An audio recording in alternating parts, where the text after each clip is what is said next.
मेरा नाम आरती है। मेरी उम्र 25 साल है। मेरी शादी मेरे माँ बाप ने बड़ी ही धूमधाम से की थी। ससुराल भी अच्छा था।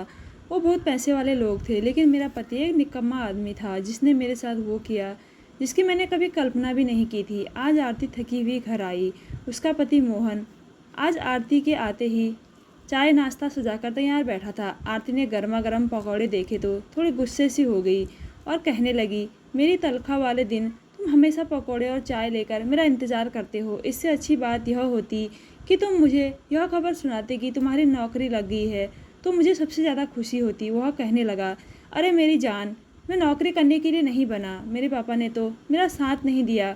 उन्होंने मुझे प्रॉपर्टी से निकाल दिया, लेकिन कम से कम तुम तो मुझे समझो। देखो, आज तुम्हारी सैलरी मिली है, कुछ पैसे मुझे भी दे दो। आखिर मेरी भी कुछ ज़रूरतें हैं। बस कुछ दिनों की बात है जानू, फिर मैं इतने रुपये कमा लूँगा कि तुम्हारे हर सपने को पूरा करूँगा। तुम्हें ज़िंदगी में कभी कोई समझौता नहीं करना पड़ेगा।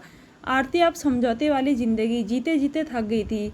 वह हर महीने अपनी ज़रूरतों को मारकर अपने पति को रुपये देती थी ताकि वह अपने शौक़ पूरे कर सके।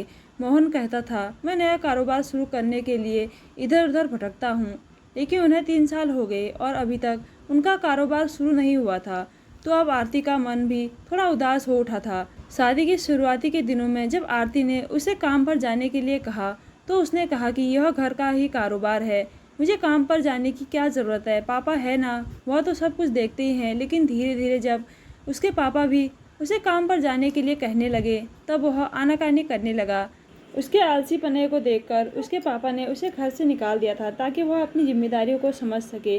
लेकिन मोहन ने अपनी बीवी को बहला फुसलाकर नौकरी करने के लिए तैयार कर लिया। तब से घर के खर्चे वही संभाल रही थी और मोहन अपना कारोबार शुरू करने की बात कहकर दिन भर ऐश करता रहता था। धीरे धीरे आरती को भी समझ आने लगा था कि उसका पति सिर्फ मीठी मीठी बातें बनाना जानता है, कोई कामकाज करना उसे पसंद नहीं है। एक दिन आरती की तबीयत ठीक नहीं थी तो वह काम पर नहीं गई थी। सुबह सवेरे नाश्ते में उसने मैगी बना दी थी। जब मोहन ने डाइनिंग टेबल पर मैगी देखी तो वह गुस्से से भड़कते हुए अपने कमरे में चला गया। वहाँ पर आरती को कंबल ओढ़कर लेटा हुआ देखकर वह गुस्से से कहने लगा, अरे ओ महारानी, तुम यहाँ पर आराम फरमा रही हो, मेरे लिए नाश्ता कौन बनाएगा। वह कहने लगी, मैगी तो बनी है, खा लो ना। तो मोहन कहने लगा, मैगी खिलाकर मुझे शुगर का मरीज बनाना चाहती हो क्या।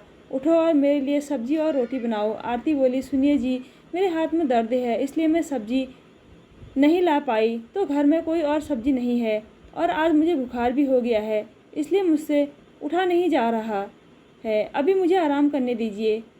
बदले में मोहन ने उसे एक जोर का थप्पड़ लगा दिया और गुस्से से चिल्लाते हुए बोला, भले ही घर तुम्हारी कमाई से चलता है, लेकिन रहोगी तुम मेरे पैरों की जूती ही। पत्नी की आंखों में आंसू आ गए क्योंकि उसका निकम्मा पति पिछले 3 सालों से उसकी कमाई पर ही पल रहा था। आरती ने भी पलटकर एक जोर का तमाचा अपने पति के गाल पर जड़ते हुए कहा, यह तुम्हारे थप्पड़ का जवाब है और तुम्हारी हिम्मत कैसे हुई मुझ पर हाथ उठाने की। अरे तुम पिछले 3 सालों से कोई काम नहीं कर रहे हो, फिर भी मैं अपनी कमाई से पूरा घर चला रही हूँ। एक बात तुम्हें बता दूँ कि मैं तुमसे इतना प्यार करती हूँ कि तुम्हारी गलत सही हर बात पर आंख बंद करके भरोसा करती हूँ। तुम्हारे हरकतों के कारण तुम्हारे पापा ने भी तुम्हें घर से निकाल दिया था, फिर भी मैंने तुम्हारा साथ नहीं छोड़ा। लेकिन आज तुमने मुझ पर हाथ उठाकर ठीक नहीं किया। मिस्टर मोहन, घर में खर्च के नाम पर एक भी पैसा नहीं देते हो तुम, और खाने पीने में तुम्हारे नखरे इतने बढ़ गए हैं कि तुम्हें बीवी की बीमारी भी समझ नहीं आती है। तुम्हें बस अपने खाने की पड़ी है। अब तुम्हें तो मैं सबक सिखाऊंगी। मोहन गुस्से से कहने लगा, तुम मुझे सबक सिखाओगी? 4 पैसे कमाने लगी हो तो पति का स्थान कम हो गया क्या?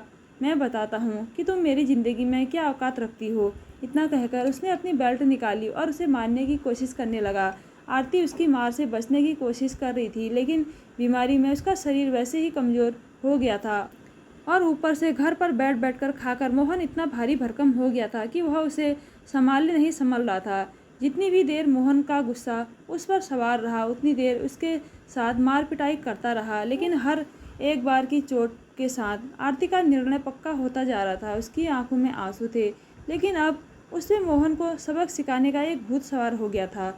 जब मोहन उसे मारता पीटता थक गया तो कहने लगा, भाड़ में गया तेरा नाश्ता, अब जो बना है वही खा लेता हूँ मैं, लेकिन याद रहे आगे से कभी भी अपनी कमाई की धौंस दिखाई ना तूने तो ऐसे ही फिर से पिटाई करूँगा तेरी। आरती उसके कमरे से बाहर जाते ही बेड पर कटे हुए पेड़ की तरह गिर गई। वह अपनी बीती हुई ज़िंदगी के बारे में सोचने लगी। क्या कमी थी उसके जीवन में? माता पिता कितना प्यार करते थे उसे। जब उसकी शादी हुई तो उसे लगा कि उसकी ज़िंदगी में खुशियों की कोई कमी नहीं है। इतना अच्छा घर परिवार था, खाते पीते लोग थे, लेकिन मोहन के आलसीपन की वजह से उसके पापा जी ने उसे अपने कारोबार से बाहर निकाल दिया। शादी के साल भर के बाद ही आरती अपनी जिम्मेदारियां खुद ही उठाने लगी थी। खुद की कमाई से वह घर भी संभालती थी। मोहन उससे मीठी मीठी बातें करके उसे बहला फुसला कर रखता था कि मैं जल्द ही अपना कारोबार शुरू करने वाला हूँ। लेकिन अब देखते ही देखते 4 साल गुजर गए थे और अभी तक कारोबार शुरू नहीं हुआ था। अब तो वह शराब पीने लगा था, जुआ भी खेलता था और आज तो अपनी पत्नी पर हाथ भी उठा दिया था। वह सोचने लगी कि आखिर ऐसे इंसान के साथ रहने का मतलब ही क्या है, जबकि वह ना मुझे प्यार देता है, ना ही सम्मान देता है, ऊपर से अब वह मुझ पर हाथ भी उठा रहा है। इधर मोहन बीवी की पिटाई करके सोच रहा था कि आज पहली बार ही उसका सर मेरे विरोध में उठ रहा था और मैंने उसके घमंड को कुचल कर रख दिया। वह अपनी मर्दानगी के अहंकार में डूबा हुआ अपने दोस्तों के पास चला गया। आज उसने जमकर शराब पी। देर रात गई वह नशे में लड़खड़ाते हुए घर आया तो उसने लड़खड़ाती हुई आवाज़ में कहा कि सुबह की पिटाई याद है ना तुझे? जल्दी से मेरे लिए खाना निकाल। आरती दर्द में डूबी हुई आवाज़ में बोली कि मैंने खाना नहीं बनाया। तुमने जो मेरी पिटाई की तो मेरा पूरा शरीर दुख रहा है। मैं दवाई लेकर सोई थी।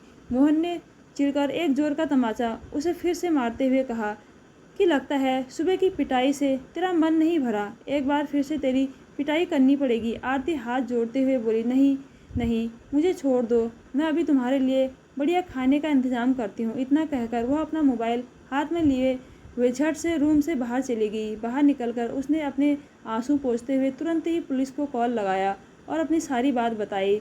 उसने खुद को किचन में व्यस्त कर लिया था ताकि मोहन को कुछ शक ना हो। आधे घंटे के बाद पुलिस ने दरवाजे पर दस्तक दी। आरती ने झट से जाकर दरवाज़ा खोला।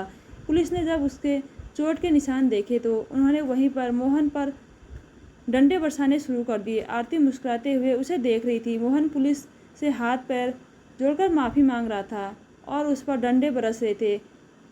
यह दृश्य देखकर आरती को सुबह का समय याद आ गया, जब वह ऐसे ही पति की पकड़ से छूटने को तड़प रही थी और वह उसे बेल्ट से मारे जा रहा था। उसका प्रतिशोध पूरा होते हुए दिखाई दे रहा था। थोड़ी देर के बाद पुलिस उसे गिरफ्तार करके ले गई। सुबह तक मोहन का नशा उतर गया और उसे यकीन नहीं हो रहा था कि जिस पत्नी ने पिछले 3 सालों से उसकी हर झूठी बात को सच माना, आज वह उसे जेल की सलाखों के पीछे कैसे छोड़ गई। दोपहर में आरती उससे मिलने के लिए आई तो मोहन हाथ जोड़ते हुए बोला, मुझसे बहुत बड़ी गलती हो गई, मुझे माफ़ कर दो जानू।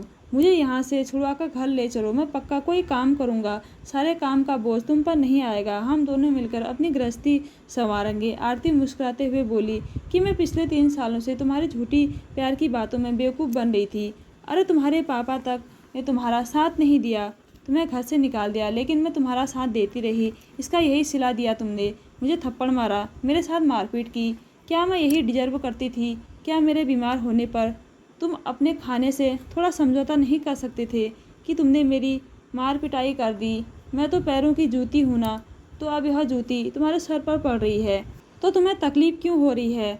जाओ अब अपनी सज़ा काटो और जेल में मज़े करो। मैं तो इतने वर्षों से अकेले अपने दम पर घर चला रही थी और आगे भी चला लूँगी। मुझे तुम जैसे ऋणी विहीन पुरुष की कोई ज़रूरत नहीं है। नहीं चाहिए मुझे तुम्हारा नाम का मंगलसूत्र और यह सिंदूर। इतना कहकर वह गुस्से में वहाँ से चली गई। जॉब तो वह करती ही थी। उसने किराए का वह रूम छोड़ दिया और दूसरी जगह किराए का रूम लेकर सुकून से रहने लगी थी।